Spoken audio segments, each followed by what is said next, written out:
Oui, bonjour, mon nom c'est Richard Bilodeau de la province du Québec, le sud de la province, à l'est du Canada, ce grand pays. Et bienvenue à cette 28e capsule, un bref exposé, mise en lumière, un exposé de l'Évangile, appelé l'Évangile de Dieu, le Nouveau Testament, l'Évangile de Jésus-Christ, où l'apôtre Paul dit « mon Évangile », qu'elle concerne son Fils, prophétisé d'avance, qui ressusciterait d'entre les morts, déclaré Fils de Dieu avec puissance par l'Esprit de sainteté, appelé que j'appelle l'Esprit de vérité, qui est ce que Jésus est, l'Esprit de vérité qui est la vérité dans 1 Jean 5, 6. Jean, lui, dit, en ce qui concerne la venue de Jésus-Christ avant sa mort, dit qu'il est venu rempli de grâce et de vérité, afin que nous puissions connaître, être remplis de sa plénitude, de la grâce et de la vérité, grâce sur grâce. C'est comme la bonté de l'Éternel qui se renouvelle chaque matin.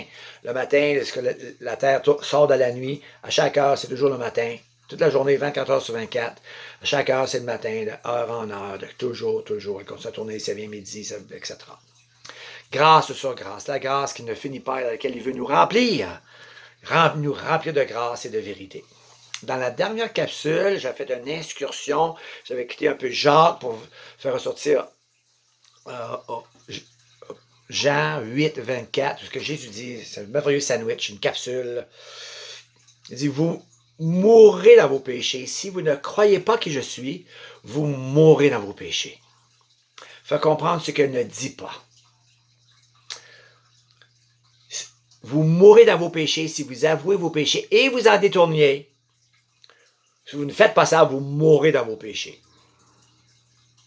Désolé, ça c'est pas la parole de Christ dans ce passage. Ou, vous mourrez dans vos péchés si vous ne vous repentez pas de vos péchés, si vous ne vous convertissez, détournez de vos péchés, vous mourrez dans vos péchés. Désolé, c'est pas non plus ce que Jésus dit. Jésus dit, vous mourrez dans vos péchés si vous ne croyez pas qui je suis. Vous mourrez dans vos péchés. Exemple, quand Jésus dit, la volonté de mon Père, dans Jean 6, 40, la volonté de mon Père, c'est tu discernes qui je suis, tu crois en moi, je te donne la vie éternelle et je te ressusciterai. Comment tu dis ça? La volonté de mon Père, c'est tu discernes qui je suis, tu crois en moi, je te donne la vie éternelle. Moi, c'est ce petit bout-là, j'ai de la misère, on va l'expliquer plus tard, et je te ressusciterai au dernier jour. Donc, pour faire comprendre l'écriture de ce qui n'est pas l'écriture, même si ce serait des versets ailleurs, il est écrit, Éphésiens 2.8, c'est ça qu'il fait mettre en lumière, c'est par grâce que nous sommes sauvés, que nous sommes par le moyen de la foi, croire en Jésus-Christ. Ce n'est pas par les œuvres, mais pour des œuvres que Dieu a préparées d'avance. Donc, ce qu'elle ne dit pas, c'est, en disant c'est par grâce, par le moyen de la foi, ce qu'elle ne dit pas, c'est en voyant vos péchés, vous en détournant, que vous êtes sauvés. Désolé, c'est pas l'écriture ici. Pas ça que ça dit. Mais c'est vrai qu'il faut s'en détourner et les confesser. C'est par grâce, par moyen de la foi, sans les œuvres, pour des œuvres. On doit l'expliquer. C'est par grâce que vous êtes sauvés, sans la repentance, sans la conversion, pour la repentance, pour la conversion. C'est par grâce que nous sommes sauvés, par le moyen de la foi. Ce n'est pas par les œuvres. C'est de la repentance, c'est de la conversion, mais pour ces œuvres, la repentance et la conversion. Quand ils te convainquent que tu vas mourir dans tes péchés si tu ne crois pas, ce n'est pas ça te convaincre des péchés dans lesquels tu ne mourras pas, que tu conviens avec lui, que tu te repens et dans lesquels tu vas te détourner. Pas tu te convertis pour croire. C'est quoi la conversion? Si je l'explique brièvement, c'est simple, en mathématiques, c'est expliqué. Tu prends un chiffre, tu le transformes en autre chose. Donc, la conversion, c'est être transformé. 2 Corinthiens 4, 2 Corinthiens 3. Le Saint-Esprit nous transforme de gloire en gloire à l'image de Jésus-Christ. Mais pas d'esprit, pas de transformation. Pour ça qu'il est écrit, un de mes versets préférés, Éphésiens 1.13, il est écrit comme ceci, après avoir entendu la parole de la vérité, l'évangile de votre salut, en lui vous avez cru, et vous avez été scellés du Saint-Esprit. En anglais et dans le grec, c'est jusqu'à. Pas pour, mais jusqu'au jour de la rédemption. Je suis scellé jusqu'à là, tu es scellé jusqu'à là. Il n'y a rien qui se passe comme ça dans l'Ancien Testament, dans le Nouveau. Nous sommes sauvés, bâtis ou sur de meilleures promesses, et ça, c'en est une. Scellé jusqu'à ce jour. Donc, quand je reçois le Saint-Esprit, nous convaincre de péché, de justice et de jugement. Tu crois? C'est la foi pour te montrer les péchés dans lesquels tu ne mourras pas, dans lesquels tu conviens que Seigneur, ouais, ça faut. Je regrette. Et tu demandes pardon. Sauvé pour ça. Pour être transformé après ça en l'image de Jésus-Christ. Dans ma dernière capsule, je vais partager Lot, le juste, parce que nous sommes dans l'épître de Jacques. J'ai fait donc une parenthèse. Je reviens à l'épître de Jacques, où Jacques enseigne que le né de nouveau, l'engendré par le Père des Lumières, selon sa volonté, n'oubliez pas la volonté de mon Père, c'est que vous discerniez, vous croyez qui je suis. Né de nouveau, engendré par le Père des Lumières, selon sa volonté, par la parole de vérité, qui parle donc de la nouvelle naissance. Les frères bien-aimés, dit-il au chapitre 2, vous méprisez le pauvre, il dit vous, hermagosai, hamartia, vous travaillez le péché, qui veut dire frère, c'est un avertissement. Quand tu te lèves un matin, c'est comme pour aller travailler, tu vas pécher toute la journée, tu vas transgresser la loi toute la journée. Vous êtes comme cela. Au moment que tu as du favoritisme à ta foi, puis tout le monde n'a, ce qu'il va dire chapitre 2, c'est ça que je venais de la bonne nouvelle de tantôt Éphésiens. Jacques va dire ceci. Nous, moi et vous, nous offensons tous de beaucoup de manières. Celui qui n'offense pas par ses paroles ou par sa bouche est un homme parfait ou un homme mature qui a maîtrisé tout son corps. Mais il va dire, la langue fait partie du corps, et il va dire au verset 7, aucun homme, personne n'a pu la maîtriser et la réprimer, il veut dire la prendre le contrôle, puis dire, ok, c'est assez, puis c'est fini. Non, le venin sous la langue est toujours là.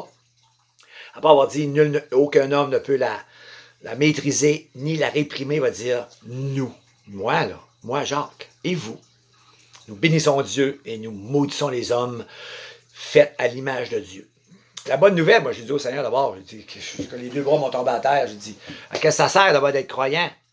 Je vais toujours t'offenser, puis offenser les autres. Je ne pourrai jamais prendre le contrôle.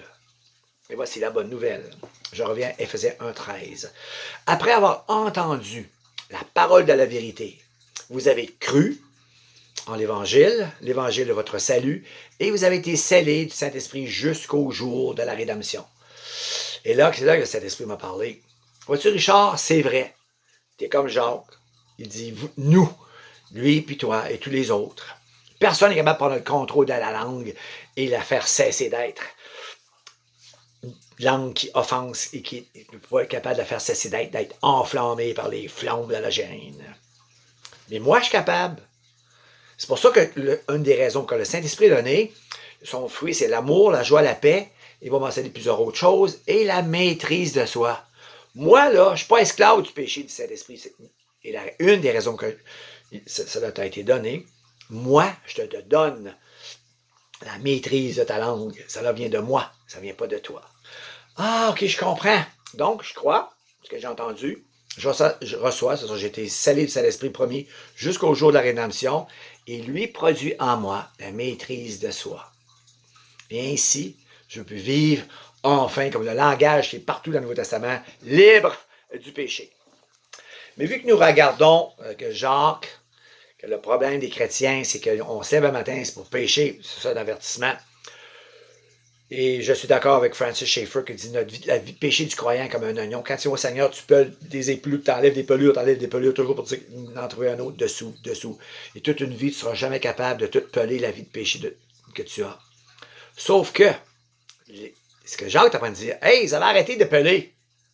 Ah oui, purifiez vos mains, purifiez vos cœurs, lavez-vous. Continuez à peler. Voilà donc ce que Jacques nous dit. Parce que les nés de nouveau, ce sont les hommes de Dieu. J'ai posé la question au Seigneur, est-ce que tu prêches ce que tu dis? Tu déclares toujours homme de Dieu, même l'homme de Dieu qui pratique la transgression de la loi ou qui pratique le péché. Et la déclaration du Seigneur était formelle. Donner donc Salomon comme exemple, un homme de Dieu qui était interdit d'avoir plusieurs femmes. C'est écrit dans Deutéronome 17, il ne doit pas avoir plusieurs femmes ou les multiplier. Il y en avait 700 femmes, 300 concubines, 1000 en tout. Et ça a détourné son cœur. Donc, il se levait le matin, c'était pour faire ce péché toute la journée, d'avoir plusieurs femmes. Il se couchait avec tout le jour, plusieurs femmes. Il vivait dans la pratique continuelle de la transgression de la loi. En plus, il dit, si tu as plusieurs femmes, ça peut détourner ton cœur de Dieu, ce qui est arrivé. Il a commencé à construire des temples pour les idoles, à starter Moloch, des abominations devant l'Éternel, des faux dieux. Il a commencé à nager là-dedans. Il a fait construire ces temples, donc fermer les sacrificateurs, puis tout ça, des faux dieux. Il baignait dans des abominations devant l'Éternel. Pourtant, il est déclaré homme de Dieu à cause de son écriture. Ce que nous disons de lui n'est pas du diable. Puis la Bible nous présente David, un homme qui a trouvé Sarah, qui a aimé Bathsheba, c'est écrit d'elle, une très belle femme, comme Sarah, la femme d'Abraham, une très belle femme. J'ai dit que c'était la seule, mais je m'aperçois qu'il y en a eu deux. Très belle femme, il la convoite. Et là, il fait un meurtre, il fait l'adultère avec, elle tombe enceinte, comme un meurtre prémédité. Ensuite, il la prend pour femme, parce qu'il pensait qu'elle était correcte, parce qu'elle était veuve. Nathan vient, ne parle jamais de son adultère, il parle du meurtre d'Uri. Il faisait partie des 30 héros de la foi qui entouraient de sa table ronde à lui. Un être historique, David. Et le péché, c'est qu'il est marié avec Bathsheba. Il dit, j'ai péché. C'est écrit, l'Éternel pardonne ton péché. Tu ne peux pas dire, et s'en détourne, la preuve est là. Il ne se détourne pas de son péché. Il reste marié avec elle, est pardonné. Et après son mariage, après son pardon, il fait Salomon, d'où la généalogie de Jésus-Christ dans le Nouveau Testament. Jésus, fils d'un tel, pour finalement fils de Salomon. Il dit à l'inverse, Salomon, fils de Bathsheba, femme d'Uri. Dieu tient compte pour lui, c'est encore la femme d'Uri. Nous sommes dans le Nouveau Testament. David n'est pas Uri, n'est pas David. David n'est pas Uri. Uri est un autre homme entièrement. Donc je reprends la généalogie. Jésus, fils d'un tel, fils de Bathsheba, la femme d'un autre homme. Uri, qui n'est pas David. Comment on appelle ça, faire un enfant avec la femme d'un autre? Voici comment encore Dieu dit de David dans le Nouveau Testament. Donc, il est resté dans le péché, il ne s'est jamais détourné de son péché. Et Dieu lui fait quand même la miséricorde, sans se détourner de son péché, de faire le fils de David, Jésus-Christ, le sauveur du monde. Mais ça n'a pas été sans être, c'est un péché qui ne conduisait pas à la mort, ça l'a conduit au châtiment, puis il a été châtié, donc il n'y a eu pas de miséricorde là-dedans, il a été châtié jusqu'à la fin de ses jours. Absence de miséricorde et miséricorde. Je vais regarder Lot le juste, mais je vais regarder maintenant, plutôt le Seigneur me met à cœur, qu'on va faire avec vous, regardez la règle, voyez-vous, la règle du pardon, qui nous est offerte gratuitement en Jésus-Christ. David confesse son péché, ne s'en détourne pas, il est pardonné. C'est ça que je veux que vous reteniez de ce passage. Et là, il fait le psaume 32, qui est exactement cela. Je vais lire avec vous le psaume 32. Il faut prendre quelques traductions pour que vous voyez la règle pour le pardon. De David, un cantique, psaume 32. Heureux celui à qui la transgression est remise, à qui le péché est pardonné. Heureux l'homme à qui l'Éternel n'impute pas l'iniquité. Imputer veut dire qu'il ne tient pas compte de son iniquité. Puis là, je vais avancer. Verset 5, je t'ai fait connaître mon péché. Je n'ai pas caché mon iniquité. J'ai dit, j'avouerai mes transgressions. Et, ce qui suit, tu as effacé la peine de mon péché. Qu'ainsi tout homme pieux te prie au temps convenable. Quoi? Pause. Qu'ainsi. L'expression française, je voulais la comprendre. Ça veut dire qu'ainsi, c'est ainsi. Ça veut dire c'est ainsi. On va dire, voici comment est la voie de Dieu. C'est à vous. Pardonnez. Psaume 32, la nouvelle ou seconde, elle s'appelait l'original, c'est-à-dire la 2000, la seconde 21, excusez. Même affaire, verset 5, je t'ai fait connaître mon péché, je n'ai pas caché ma faute. J'ai dit, j'avouerai mes transgressions à l'Éternel et tu as pardonné mon péché. C'est ainsi. Hein? Ouais, c'est ainsi que tout fidèle peut te prier au moment convenable. Puis il va te trouver. C'est ainsi! Voici comment ça marche. Maintenant, la Bible anglaise. Wow, ça c'est beau, la Bible anglaise. La Bible anglaise va dire comme ceci, psaume 32. Je vais le lire en anglais, je vais le traduire à fur et à mesure. Versets 5 et 6. Then I acknowledge my sin. J'ai reconnu mon péché.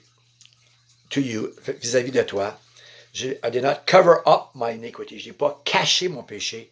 I said, j'ai dit, I will confess. Je vais confesser. My transgression to the Lord, confesser mes transgressions au Seigneur, and you forgave, et tu as pardonné. The guilt of my sin, la culpabilité, tu as pardonné la culpabilité de mon péché. Therefore, donc, let everyone, laissez tout le monde know, let everyone who is godly pray to you. Surely, while you may be found. Voici la voie de Dieu. C'est ainsi. Let everyone, laissez tout le monde, faites connaître à tout le monde. Voici la voie de Dieu, voici comment ça marche. T'avoues ton péché, t'es pardonné. C'est ainsi. On va regarder ça dans une autre capsule. On commence avec Lévitique 5. Confesse ses péchés, le sacrificateur fait un sacrifice, pardonné. Nous allons voir la chaîne jusqu'à la fin du Nouveau Testament. C'est ainsi. C'est ainsi que ça marche. Paul prend ça, met ça dans Romains chapitre 4 pour dire voici comment ça marche. Faites-les savoir à everyone, à tout le monde qui va prier ainsi, tu seras pardonné. Voici comment ça marche. C'est pas avoue tes péchés, t'en détournes. C'est une parole de vrai, mais qui est mal comprise. Je vais l'expliquer dans une autre capsule, Proverbe 28, 13. Soyez bénis. Donc, comment ça marche? Je crois en Jésus-Christ, et par conséquent, il me fait comprendre les péchés dans lesquels je ne mourrai point. Mais je conviens avec lui. Ouais, j'aurais pas dû faire ça. Bon, on demande pardon. Parce que j'ai cru. Par grâce, pour la foi, pour me repentir et pour me convertir, pour laisser Dieu, le Saint-Esprit, venir changer ma vie. C'est ça la conversion. Soyez bénis, car c'est ainsi. Tu pardonnes tes péchés, c'est confessé. C'est le Romains chapitre 4.